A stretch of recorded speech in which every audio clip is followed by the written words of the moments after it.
แดดอ่อนๆกำลังมาแล้ว7 โมงพอดี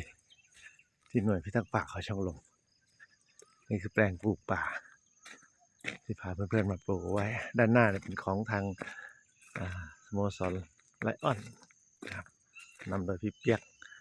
และคณะสโมสรไลออนพัทยาปลูกเอาไว้บรรยากาศยามเช้าสดชื่นฝนตกสดชื่นมากๆความตั้งใจตอนแรกว่าจะปั่นจักรยานมาดูแลพอฝนตกเมื่อคืนก็เลยต้องเปลี่ยนแผนแว้นมอเตอร์ไซค์มาออกจากบ้านมาตั้งแต่เช้า6 โมงมาถึงนี่ก็6 โมง 43 นาทีนี่คือแปลงปลูกป่าของพ่อนะครับแปลงด้านหน้าเนี่ยประมาณ4 ปีละ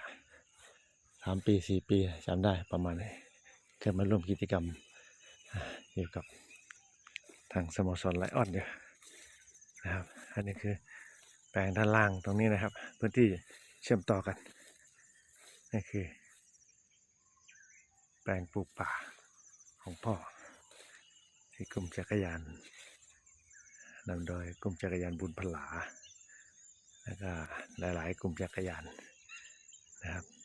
ในเขตภาคตะวันออกเขตชลบุรีปลูกเอาไว้เมื่อวันที่5 ธันวาคม ปี 2566นะหลายต้นก็ยังต้นเล็กอยู่หลายต้นที่สมบูรณ์ก็ถือว่าโตขึ้นมาก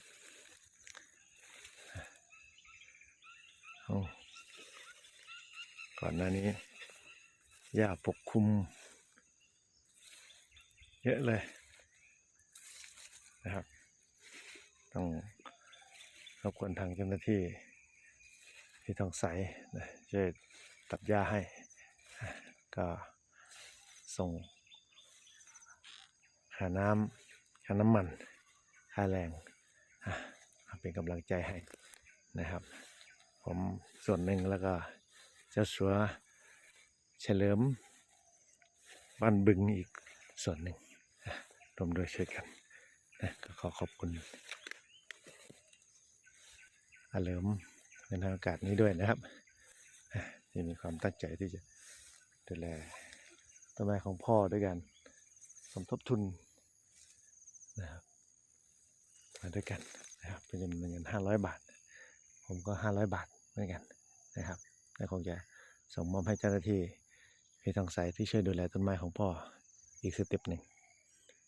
พันธุ์ยาก็เริ่ม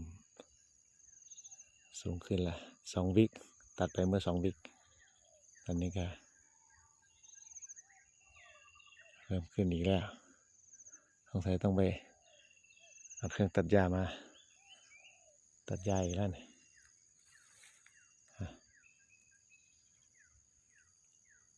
ส่วนใหญ่ก็ยัง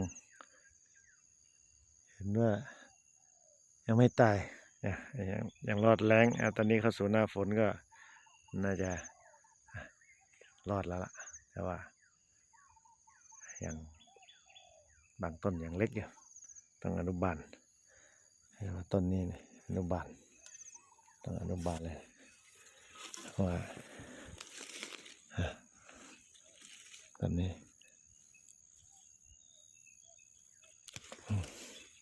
เป็นต้องอนุบาลเลย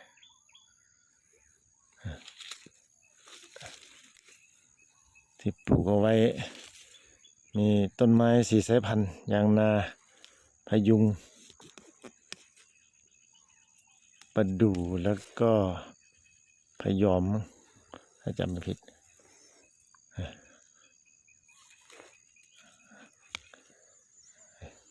โอเคประมาณนี้กัน